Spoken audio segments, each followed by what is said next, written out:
As we get closer to the NFL seasons, we have a number of star players entering the final years of their contracts. And in particular, we're entering the final year of Dak Prescott's contract with the Dallas Cowboys. A lot of NFL fans, and definitely a lot of Cowboy fans, are divided whether they should extend the 30-year-old all-star quarterback. And today, I kind of want to give my 2 cents on the whole situation, because as it stands today, the Cowboys have a problem, and that problem is unfortunately Dak Prescott. Every year, the Cowboys have some of the best odds to win the Super Bowl, but yet every year, after the wild card round, we enter the divisional round, and we pack our bags to Cancun. So I'm kind of tired of getting my expectations up. And I'm not saying that that's all on Dak, but I want to take a look at some of the recent Cowboys playoff games and see kind of what went wrong. The first game I want to talk about is the 2016 divisional round game versus the Packers. This was in Dak's rookie season. He finished the game with 24 of 38 passing, 302 passing yards, 3 passing touchdowns and 1 interception. For a rookie, he played one hell of a game, man. We got off to a slow start, but Dez and Dak, they ended up picking up the pace, and we almost won this game.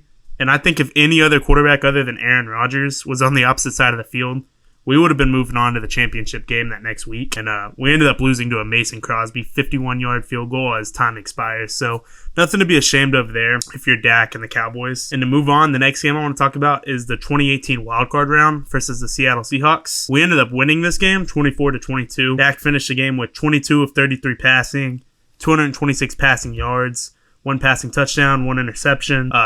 All around a pretty stagnant game.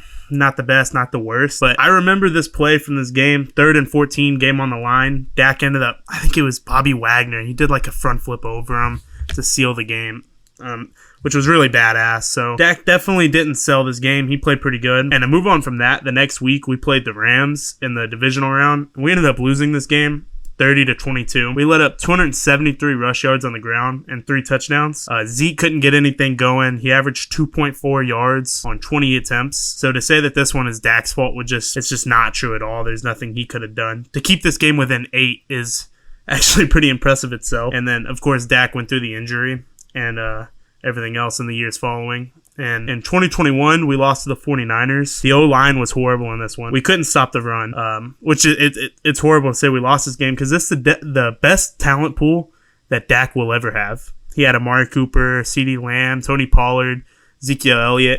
I do recall our defense being pretty highly ranked this year, but just like every other Cowboys defense, it's very fraudulent and very turnover heavy. The things that I remember from this game was Connor Williams, multiple big penalties, horrible in this game. Our third down defense was horrible. Dak threw a pick on their 30-yard line, led to a Debo touchdown, and yet still somehow we were a Cedric Wilson fingertips away from winning this ball game, and just horrible. And then obviously the QB draw with no timeouts. That just showed you how much of a dumbass Kellen Moore is, and just we needed to move on from him, and obviously we did. And then the next year to lose to the 49ers again. This loss is 100% on Dak. First quarter interception led to a field goal. Second quarter pick on a drive that had so much potential led to another field goal. Horrible performance just all around from Dak. And obviously the following year to the Packers. This is probably the most embarrassed that I've ever been as a Cowboys fan. We at one point in the first half, it was 27-0. And 14 of these points were off of Dak Prescott's picks. One was a pick 6.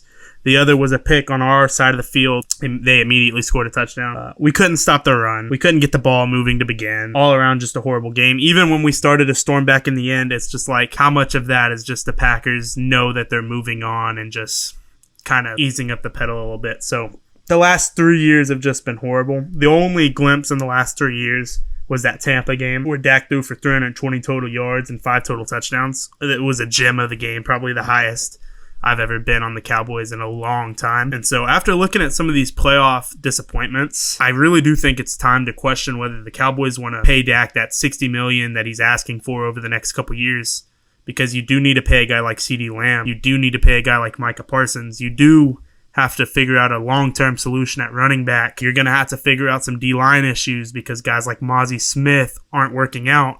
Guys like DeMarcus Lawrence are getting up there in age. You're going to have to pay guys like Osa Odighizuwa. Just a lot of salary issues are going to come up. And especially when you have a guy on your bench in Trey Lance who is probably more physically talented than Dak overall. And we haven't seen a lot of them.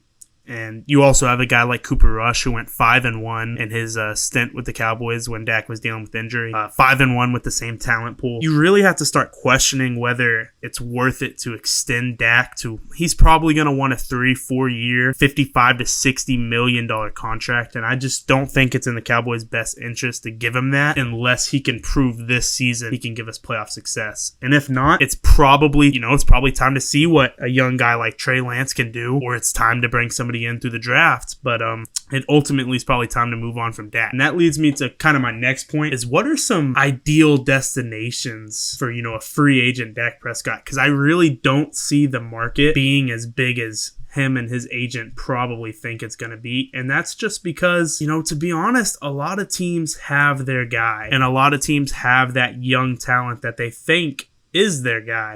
Just based off a couple teams, I could see the Jets maybe reaching out because Aaron Rodgers is getting up there in age. I doubt he plays a lot more. Maybe the Steelers get involved if Russell Wilson and Fields don't work out. Maybe the Titans, the Vegas, maybe Denver, maybe. I don't see a huge market for Dak where he's going to get a lucrative 4-year, $60 million deal. And that kind of worries me because I want to see him succeed wherever he goes. He's a really talented ball player and an even better guy. I think the world of Dak, and I want to see him get that Super Bowl inevitably. But I really think his best chance of doing that is with Dallas. And so I think he should sign, get a longer contract with Dallas. We could extend him maybe 5 years, $50 million, take that little bit of the hometown discount so they can go out and get guys like another receiver. We could have kept a Chidobe Awuzie a couple years ago if guys would have taken discounts. We could have kept a Byron Jones. We could have kept Cedric Wilson. These are some of the guys that we let go that maybe could have helped us inevitably win the Super Bowl, and that's just disappointing to see, all because we've always handed out contracts to our players, whether it was Jalen Smith, Leighton, whether it was Cooper. Obviously, we let Cooper go. So now I know I'm kind of rambling on, but I just really think that more guys should take that hometown discount for their team, but it just doesn't seem like he wants to take that route, and that's okay. And if the Cowboys do move on, I really think a future with Trey Lance would not be that bad. We're going to see him a little bit in preseason, and that should be really concerning for Dak because you and me both know that Cowboys fans will latch onto anything. If Trey goes out here and throws 3-4 touchdowns in one of these preseason games, there will be chatter. You bet your ass Skip Bayless will be talking about it. You bet your ass Stephen A. Smith is going to have his cowboy hat and his suit on mocking us. And you just know how Cowboys fans react. And so I really think that is what the franchise is going to be leading towards, because you don't have to pay Trey Lance a lot. You could probably get away, let's say Trey comes in and has a successful season, you could probably get away with giving him a 3-year, $30 to $35 million contract a year. And that's just how you win a Super Bowl right there. Having a guy that can be productive at that level of cost would just be game-changing for this team. So now that I've kind of ranted on about that, I don't really have a lot else to say other than I think Dak could have been the guy for this team, but I just think the timing is all wrong right now between Parsons and Lamb needing their contracts. I just don't think it's in the best interest of this team to tie up all their money to a quarterback.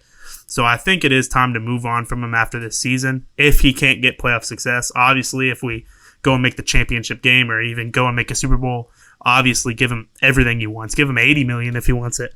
But just it's probably time to move on. And that's all from me today.